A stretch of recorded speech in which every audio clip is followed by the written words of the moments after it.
বিসমিল্লাহির রহমানির রহিম। আসসালামু আলাইকুম। আজকে আমার আলোচনার টপিক হচ্ছে বৃত্তচাপের দৈর্ঘ্য অথবা Okay, let's go. First of all আমি একটি সার্কেল অঙ্কন করব যার কেন্দ্র হচ্ছে ও ও কেন্দ্র ও কেন্দ্র বিশিষ্ট একটি সার্কেল।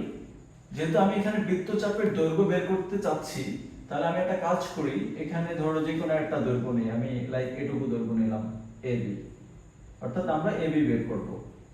তো এখানে ধরি এবি, এবি কে আমরা এস ধরে নেব। আচ্ছা, এখন এটাকে জয়েন করে দাও ও এ এবং ওবি। আচ্ছা আচ্ছা ওকে। এরপরে যেটা করব, আমরা এখানে একটি রেডিয়ান কোণ অঙ্কন করব। তো রেডিয়ান কোণ অঙ্কন করার জন্য এখানে ও এ হচ্ছে ব্যাসার্ধ, ওবি হচ্ছে ব্যাসার্ধ। আমি এখানে লিখতে পারি ও এ সমান ওবি।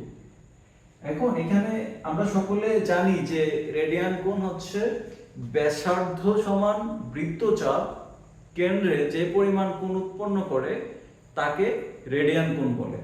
তাহলে এই আর সমান করে ব্যাসার্ধ সমান করে আমি এখানে একটি বৃত্তচাপ অঙ্কন করব। তাহলে এখানে ও এটা ব্যাসার্ধ সমান, এখানে একটি বৃত্তচাপ নেই, ধরো লাইক এটা ব্যাসার্ধ সমান বৃত্তচাপ হচ্ছে এটার নাম দিলাম আমি সি, এটা হচ্ছে আর। তাহলে এখানে হচ্ছে AC ইকুয়াল টু আর। এখন সি এখানে জয়েন করে দেই।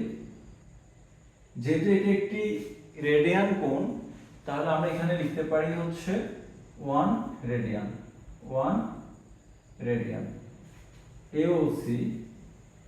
AOC কোণ সমান হচ্ছে 1 রেডিয়ান।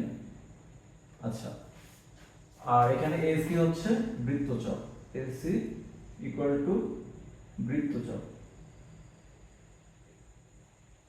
এবং এই যে AOB অর্থাৎ AB চাপের ফলে কেন্দ্রে যে পরিমাণ কোণ উৎপন্ন হয় তাকে আমি ধরে নিলাম থিটা, অর্থাৎ এখান থেকে এই পরিমাণটাকে আমি ধরে নিলাম হচ্ছে থিটা। AOB কোণ ইকুয়াল টু থিটা। অবশ্যই এই থিটা হচ্ছে রেডিয়ানে আমাদের পরিমাপ করতে হবে। থিটা একটি রেডিয়ান কোণ, এটা হচ্ছে রেডিয়ান অ্যাঙ্গেল। আচ্ছা, তো ফার্স্ট অফ অল আমি যেটা করব, আমরা সকলেই জানি যে বৃত্তচাপ দিয়ে কেন্দ্র উৎপন্ন কোণের পরিমাণের মধ্যে যে সম্পর্ক সেটা হচ্ছে সমানুপাতিক। কেন সমানুপাতিক? বৃত্তচাপ যদি এখানে মনে করো এসি বৃত্তচাপ, এটা যদি বড় হয় তাহলে এখানে দেখবে এই অ্যাঙ্গেলটা বড় হবে, অথবা এখানে এ বি যে বৃত্তচাপ আছে এটা যদি বড় হয় তাহলে এখানে যে থিটা কোণের পরিমাণটা বাড়তে থাকবে। আবার এখানে বৃত্তচাপ যদি ছোট হইতে থাকে তাহলে থিটার পরিমাণটা কমতে থাকবে। অর্থাৎ এই দুটার মধ্যে যে সম্পর্ক সেটা হবে সমানুপাতিক হারে। তাহলে আমরা এখানে লিখতে পারি নাও বৃত্তচাপ, বা এখানে শুধু চাপও লিখতে পারো, চাপ AB ডিভাইডেড হচ্ছে এখানে যে পরিমাণ কোণটা আছে AOB কোণ ইকুয়াল টু চাপ হচ্ছে AC, এখানে কেন্দ্র হচ্ছে AOC কোণ। এখন চাপ AB, আমরা চাপ AB এটাকে ধরে নিয়েছি S, তাহলে এখানে চাপ AB হচ্ছে S, আমরা চাপ AB এর স্থানে S লিখতে পারবো। আর AOB কোণ অর্থাৎ AOB কোণ, এই যে AOB কোণকে আমি ধরে নিয়েছি থিটা, তাহলে এখানে আমরা থিটা লিখব নিচে ইকুয়াল টু চাপ AC মানে হচ্ছে R, চাপ AC এর যে মানটা সেটাকে ধরে নিয়েছি R, যেটা ব্যাসার্ধের সমান, তাহলে এখানে আমরা R রিপ্লেস করি। আর AOC কোণ হচ্ছে 1 radian.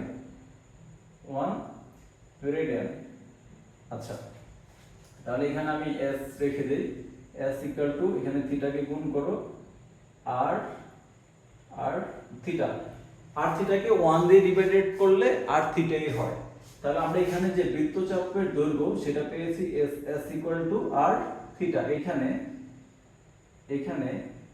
Theta equal to radian, radian radian কোণ। এখানে আমরা আবার থিটা এর ভ্যালু লিখতে পারি, যদি থিটার মান লিখতে চাই তাহলে থিটা ইকুয়াল টু হবে s ডিভাইডেড r। তাহলে এখানে আমরা এই দুটো রিলেশন আমরা লিখতে পারি। তাহলে আমার চাপের দৈর্ঘ্য, আমরা বৃত্তচাপের দৈর্ঘ্য s ধরে নিয়েছি, সেটা বের হয়ে গিয়েছে। অর্থাৎ যে কোনো দৈর্ঘ্যের বৃত্তচাপ তোমরা এই সূত্রের সাহায্যে খুব সহজে বের করে ফেলতে পারবা।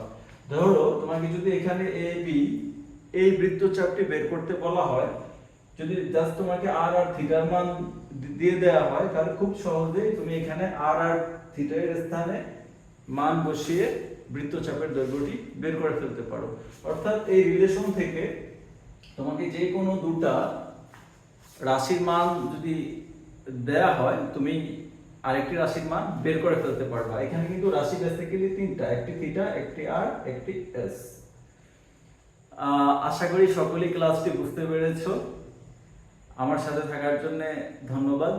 সবাই সুস্থ থেকো, ভালো থেকো। আল্লাহ হাফেজ এন্ড টেক কেয়ার।